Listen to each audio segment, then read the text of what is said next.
Hello, students. We being my children, and I see my 3 kids back there. We are in a truck driving through a field, as you see, to catch grasshoppers. Now, why would we be trying to catch grasshoppers with 3 children? It's because we are studying how the food chain works, or food web. Food chain's a concept that is hardly even used anymore because, frankly, ecosystems are far more complicated than that. Turn my Metallica down. Because food chains talk about one-to-one relationships. You know, one producer or plant to one consumer or herbivore, then one predator or omnivore, and one-to-one like that. But that's really not how ecosystems work. They're just far more complicated. And so when we even talk about an ecosystem, what is that? What is an ecosystem? Well, it's going to start with abiotic factors. Abiotic factors are those factors. I'll show you what I'm driving through here. It's almost as high as the truck. Anyway, abiotic factors are those factors which are non-living. So it's going to be things like oxygen, nitrogen, phosphorus, and all those compounds, water, H2O, and everything else. And then the non-living component of soil. Soil is a mixture of living and non-living and decomposing material. So the non-living part of soil would be things like sand and silt, clay, the rock, those major particles. Now there is also a living part of the soil. See, here's what we're after: grasshoppers. And I'll explain why we're after grasshoppers in a minute. But once you study and understand the biogeochemical cycling and soils, then you can start talking about the biotic parts of an ecosystem.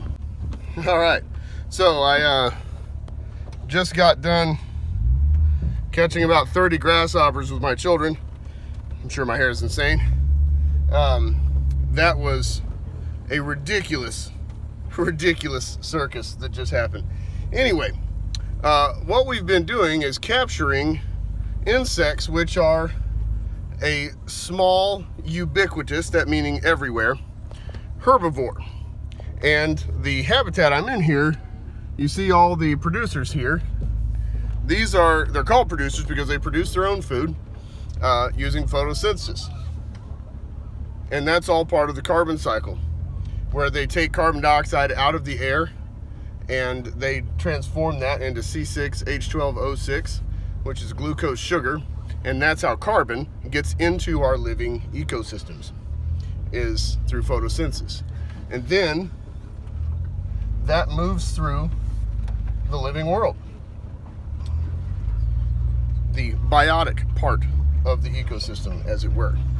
And here's a little grasshopper friend there. Now, the reason we are capturing the crickets, or grasshoppers rather, is so that we can study further up the food web. So we're going to try to catch a fish with these grasshoppers that naturally blow into the ponds and creeks that you see over here. Then when the wind blows and animals walk through, they hop around and they find their way into creeks and ponds and lakes and things. And then we're going to use them essentially as bait to figure out what the next steps up would be. And that's how we're going to study the food web. I would be remiss at this point if I did not mention the word endemic. Now, endemic means native. So these grasshoppers that you see all over the hood of the truck here are endemic species, meaning native species. I may have mentioned that earlier. Now, ecosystems run great when they have all of a diversity of endemic species. Diversity is a measure of both richness and evenness. Species richness is the total number of species present. Species evenness has to do with how evenly distributed the species are. Diversity is a number. She's catching grasshoppers. That's what she's doing. She's not just beating the bejesus out of the window here. Anyway, is a number that is calculated using both evenness and richness. So let's say that you have 15 kinds of grasshoppers, but and we've caught probably 4 different species here. One moment, son. But if 95% of them is one type of grasshopper, then it's not even. It may have richness, but does not have evenness. So that's why those 2 numbers exist and how they're different.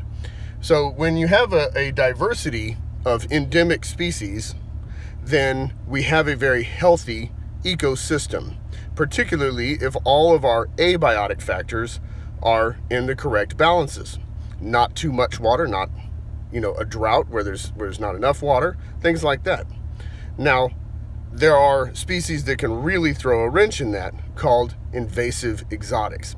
Exotic meaning that they're not from here. They did not evolve in this ecosystem with all these other endemic species. They're from somewhere else. Invasive meaning that they have the potential to take over. That may be because they're immune to diseases. It may be because they have no natural predators. It may be because they eat a wider range of things and are able to use resources much faster. And it may be because of breeding potential. They may breed much, much faster. All of those things can make an exotic species become an invasive exotic species. And an invasive exotic can really throw a wrench in an ecosystem. Even if all the abiotic factors are there, that one biotic factor, an invasive exotic species, can ruin the whole thing. Having fun? Yeah. Woo! All right. Let me talk about one of our more famous and unfortunate invasive exotic species, which we have here. And I don't know if you can see the fire ants crawling all over that endemic grasshopper. Now, the fire ants are actually called the Argentinian fire ant, which you see one of the mounds here. And I think I clipped one with the truck earlier. Yeah, you see a Argentinian fire ant mound here. Now, obviously from the name, they're not from here. They're not endemic. They're not just exotic. They're an invasive exotic from South America. And they cause a huge amount of problems for our endemic species. Not just these grasshoppers here, but even up to alligators and quail. I used to work in alligator research. I used to catch alligators and study their nests. And one of the things we found was that a huge majority of alligator nests are not successful. In fact, all the baby alligators die because of 2 different invasive exotic species. The European wild hog, or Eurasian boar they're called, or a feral pig. A feral animal means a domesticated animal that has escaped, and they interbreed with the Eurasian boar, the wild hogs, and they become this sort of very, very dangerous and successful critter that can eat almost anything. They're more intelligent than dogs, a lot more intelligent, and they breed like fire as well. They also have a 90% adoption rate when a parent dies, so they're almost impossible to get rid of. And as you see, you've all seen fire ants. You've all been bitten by fire ants. You know that they're absolutely everywhere. And they also eat baby quail eggs, turkeys, turkey eggs. You wouldn't believe that the alligator, a creature as big as an alligator, that the ants get into their nests and eat the eggs inside the nest. So these invasive exotics, like the wild hogs that dig up the alligator nests and eat the babies, eat the eggs, and the fire ants that get down into the nests and eat the eggs, these invasive exotics cause huge problems for our endemic species, and sometimes can even cause them to become endangered or extinct. A species that still exists is called extant, and a species that is gone for good is called extinct.